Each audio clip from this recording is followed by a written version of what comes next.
We're gonna show you how to change the front porch of this house. We're gonna first do what we call a interlock front porch and also a driveway corner side. So we're gonna do that in a couple minutes. Just stay tuned, you're gonna see how we do that. For this job, it take us 3 days to fully finish this job, and honestly you can do it in less than 3 days if you have more equipment and your guy is ready.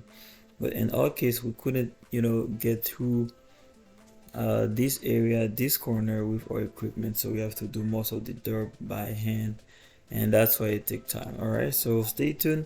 I'll show you step by step how to do that. As you can see, we start cleaning up, remove everything, remove all the dirt, and make sure we go at least 6 inch deep, and and you're gonna see the results soon. Stay tuned.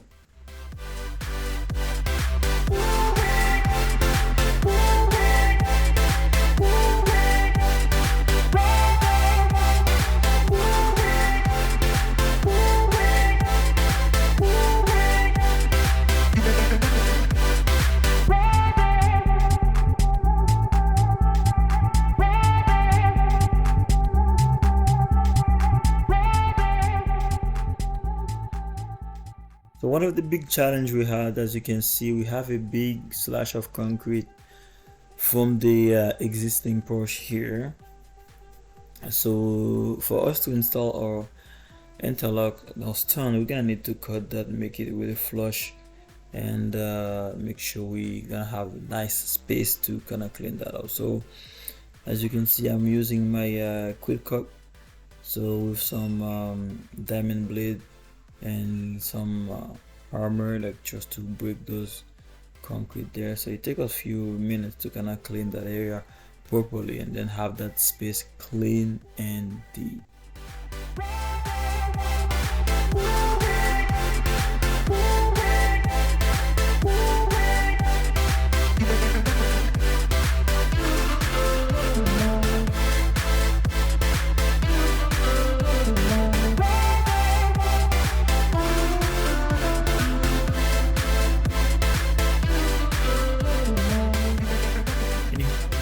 You can also use water because there's a line for that. There's a hose to just connect with your quick cut.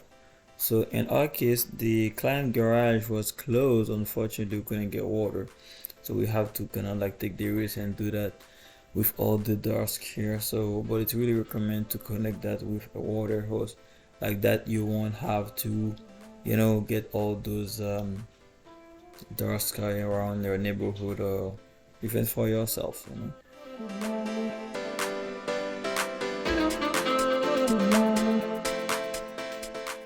So we won't go too deep of on the ground, you just because the client wanted to be really high, and they actually we did like 6 inch from the top of the porch. As you can see, the concrete porch right there. So we're gonna try to go a little bit higher. So in our case, we just remove basically the top of the grass and maybe 2 inch deep from what we've been doing, and then we're gonna add gravel, compact that, and then see from there. It's really important to compact that very well, especially if you're in the north area and it's really cold. There's a fourth full season, so you're basically gonna have to find a challenge with the freezing freezing floor. So it's important to compact that for your lane to be level, like that you won't have some bump year after years after the winter weather. Important to do that.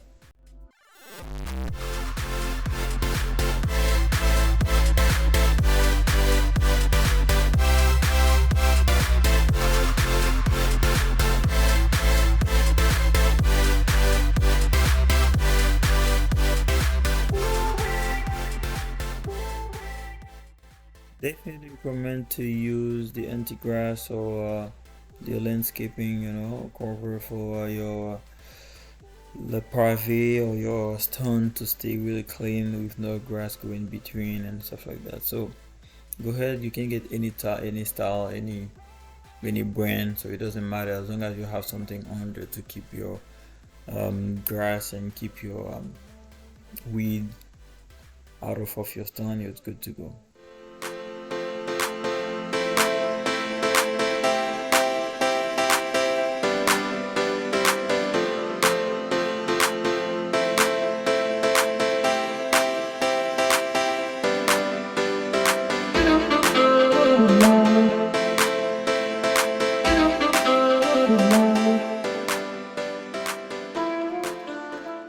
So we're gonna use first coarse stone and compact that before we use a clear 3/8 stone to install our pavé.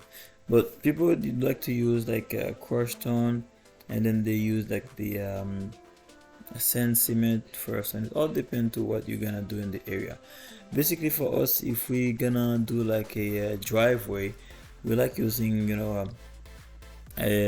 like using sand cement for that, just because there will be a lot of movement, and it will be important for between our pavé or between our stone to have a good support. But if it's just for walking like a footstep, you don't need, you don't need to use the cement sand. You can use like a 3/8 clear stone and then install your stone over it easily, and nothing gonna happen. You're gonna be really solid with this, nice. As you can see here for the driveway edge, so we put a line here, and then we're gonna cut that with again a quick cut diamond blade. A lot of dust again because we couldn't have a host available because the garage was closed, the client wasn't there, so it was a little bit of challenge with all the dust. But it's good to have a good mask and protect yourself again, all that. As you can see there, we put our first layer of clear stone here. This is a 5/8 clear stone, and then we have some coarse stone over there. Alright, so we can do the same thing.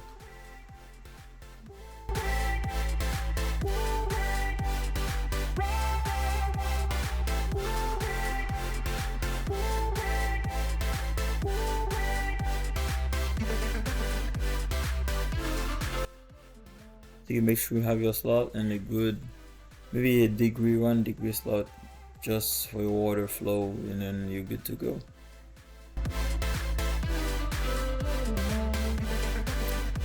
Different technique, but in that case we're gonna go with the cement sand. So you can use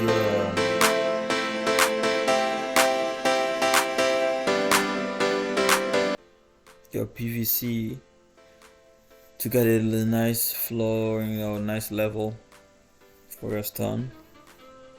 By experience, some guys are really good out there. They don't even use that. They just can see it and then go with it easily. But in my case, I need to use it. I trust those tubing, and I feel like they're really good and important. Since we use that for more than 6 years, we have no issue, and customer was satisfied. So we stick with that, and then we're good to go. Whatever is good for you guys, let me know what is the best plan for you when you install stone like that. So any advice is always welcome, guys.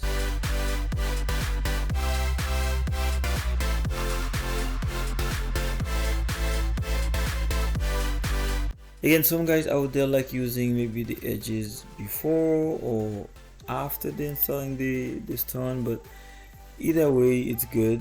You just need to take your measurement, make sure you have the right measurement before you pin your edges in the ground. But other than that, it doesn't matter if you use it before and after. Me, it depends to the cases, so I use it sometime, I use it before or after. So again, it's up to you. And whatever is good for you, any way you like to do it, you can go ahead and do that, and you're good to go, guys.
Again, it's always important to check with your level, see if there's any good slot or if it's really deep some area. It's you may not pay attention. There's an area with deeper than another, or there's an area there's a curve, so you need to fill up that and then go back again.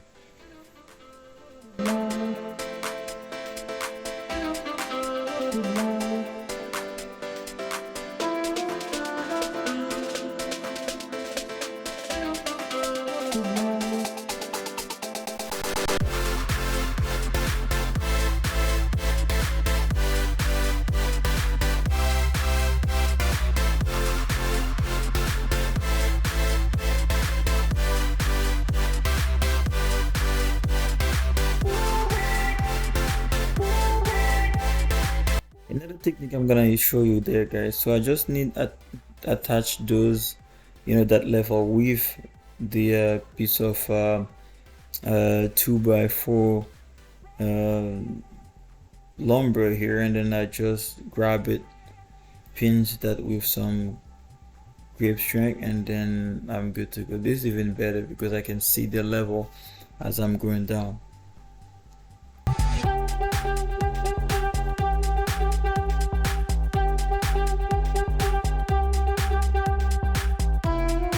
Get that ready, and honestly some people doesn't like working on the cement sand when they finish to put it on, but me, because I compact that and I feel really comfortable to work on it, I nothing worry about it. But it's not recommended. If you can avoid working on it, that's good, but if you don't have space, you just take a few steps, you're good to go, and then you can just take your way out, and then you're free to go.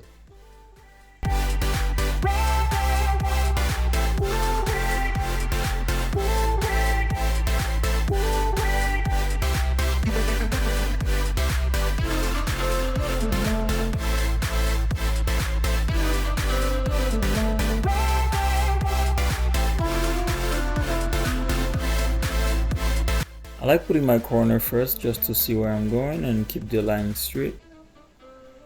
But again, it's all depend to your style, it all depend to how you used to do it. It's there's no one way around.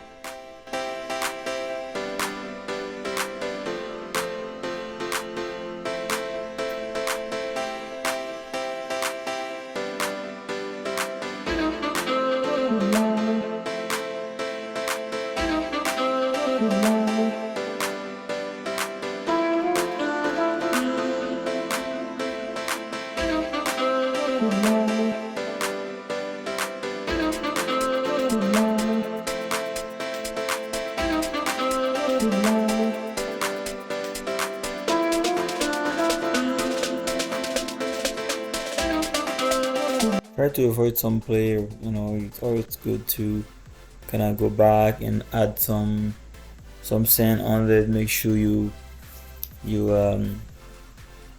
have your beautiful level and nothing move around, and keep that in mind. You will always have some little bit of movement, but the sand you're gonna put between the stone, the joint sand, gonna keep those in place if it's just for walking. But if it's like a driveway where the car gonna move over it, you definitely need to really nicely compact and avoid any movement on it. But if it's just for walking, like a footprint of a step, should be fine.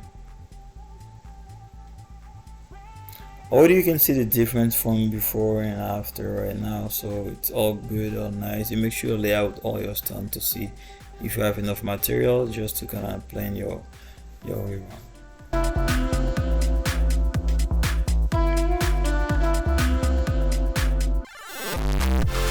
As we're going down there, my guy tried to do like a nice purging for the client to keep the look uniform and nice, because you can see there was some crack in the foundation, so we kind of try to purge that for her, make sure she's happy. It's not something she was asking for, but this is the way we work, so we always make sure that we fix things for the client and make them happy.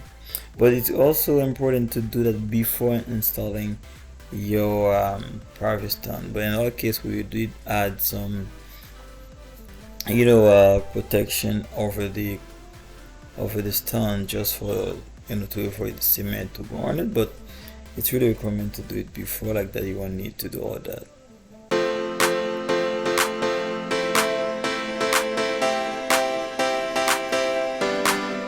As my guy walking down there, I'm gonna try to focus on installing some vinyl ramp for them. Make sure they have a nice and clean area and secure. They can put their chair, a little table, enjoy the area with their family.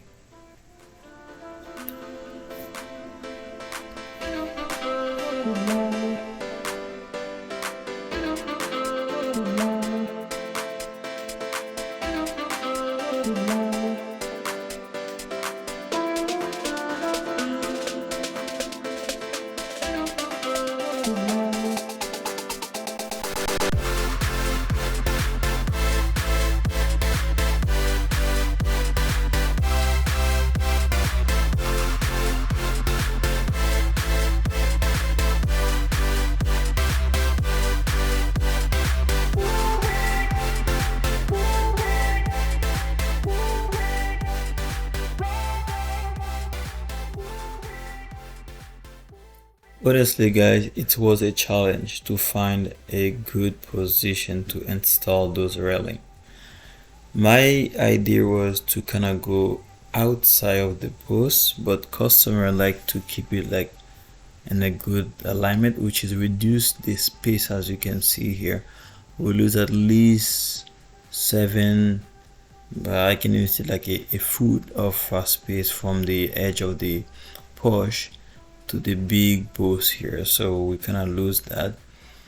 But after some discussion with the client, she agreed to do it like that, and she likes it. We said, you know what, our job is to make the client happy, so if the client happy, I'm happy, so we go for it. But let me know, what do you think? Was it a good judgment from the client to do it like that, or if it was you, would you do like a really open space going outside around the post, like that you will have more space to enjoy your Porsche? So let me know in the comment below. Okay, guys, so as you can see, it's raining. My guy's cleaning up and finished the bottom Porsche here. Me, I wrapped that up, and then that was pretty much it.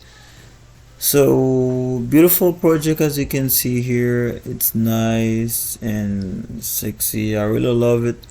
I couldn't require more. So really solid, nice slot for the water to go all the way to the street.